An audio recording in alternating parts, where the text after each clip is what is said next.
Yo, what's going on, guys? Your boy Vito here back on the Madden 17, and today we got the first play in the SingleBack tight slots, the free formation that I am bringing you guys 100% free. And if you guys are interested in checking out the other formations, go in the description below and you will see where you can donate, or not donate, but pay the $15 to get the premium access and membership, and you'll get all the ebooks that Explicit makes for the full year, man. So today we're going to be coming out in Mesh, the first play in SingleBack tight slots. Carolina Panthers offensive playbook, Mesh.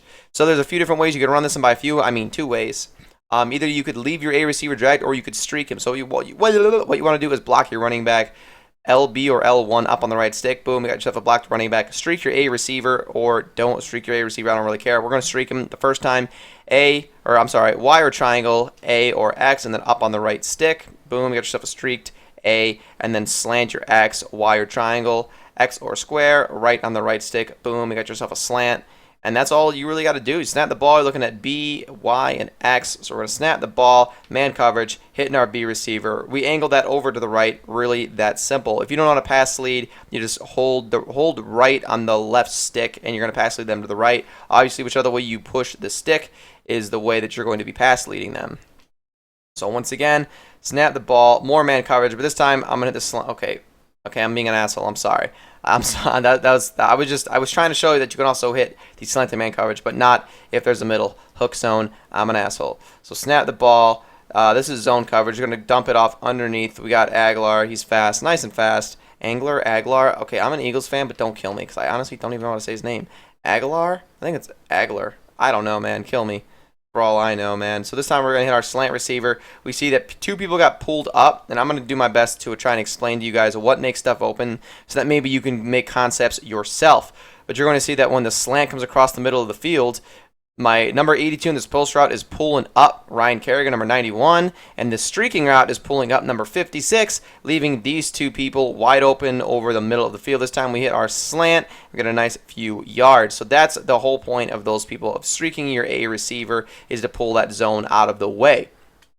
So we're going to snap the ball. This time we're going to dump it off to our drag because I felt the heat coming and just take a nice check down of a few yards. I'm always the type of person that likes to dink and dunk my way down the field, upset my opponent, get them to commit on something stupid, like make them start getting mad and blitzing, or maybe drop back in away coverage, and then I start running the ball.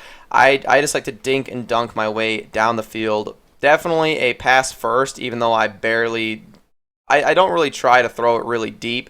I usually dot underneath. Then whenever I get them to come up underneath and blitz a little bit more, then I'm looking deep down the field. I always set my opponent up for that deep play. See, this time we hit our B receiver with a high route. Fortunately, you couldn't come down with it, but in MUT, you're probably gonna be able to come down with it. I just don't really have the best of receivers.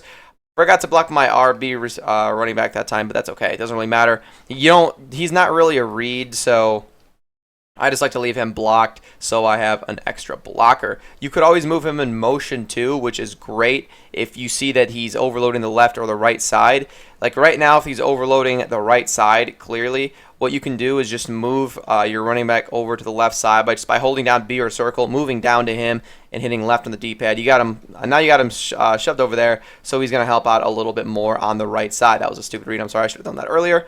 But that's really all you have to do. I'm going to run it one more time, streaking my A receiver. And this time I'm going to hit my B receiver.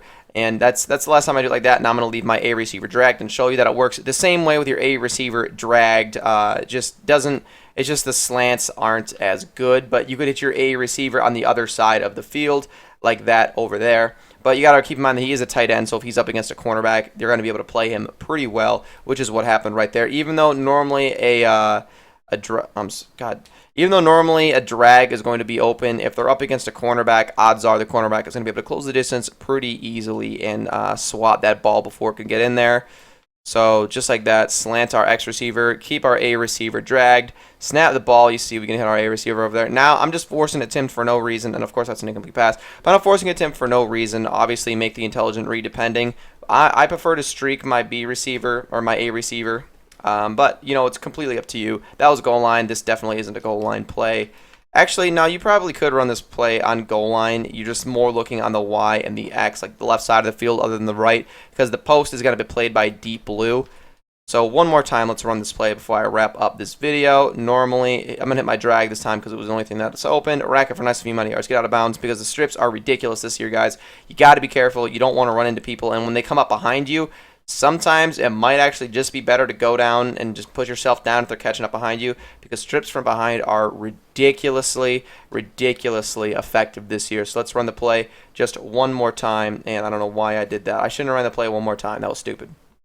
That's it for the video, guys. If you guys like it, definitely give it a like, comment, subscribe. Follow me on Twitter, going to be down in the description below. Also, check out the links below. Don't forget to give the $15, get the premium membership for the rest of the year, and have access to the rest of the ebook. As always, guys, peace.